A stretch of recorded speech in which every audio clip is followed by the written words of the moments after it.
রুমসর ম্যাপের ভিতরেও যে রুমের প্রবিওর আকর্দর ভিতরে যে এমন বড় জঙ্গল আছে, এটা এখানে না আসলে আমি বুঝতাম না।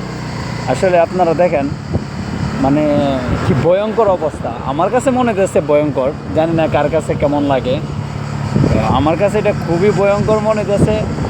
আর তার অবস্থাটা দেখেন মানে কিছু কিছু আপনার ওই যে অ্যানাকোন্ডা যে মুভি দেখি, বিভিন্ন মুভি টুভি দেখতাম আমরা, এই অবস্থা দেখেন কী যে অবস্থা। পিছনে একটা গাড়ি আমার জন্য ওয়েট করতেছে, আমি তাদের সাইড দিয়ে দিই।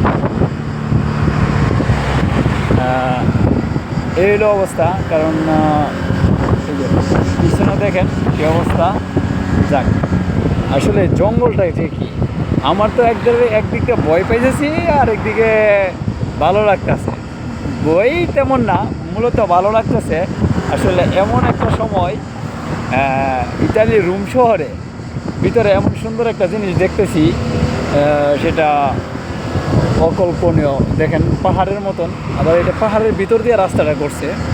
হ্যাঁ, সামনে আবার পূর্ব আছে, মানে বিশাল বড় বড় গাছপালা। এটা যদি বাংলাদেশে হইতো ভাই, যে ওই বলেন আমি এক ক্লান্ত যাইতাম, আমার গাড়ি আটকে ফেললে গাড়ি যেত এই অবস্থা।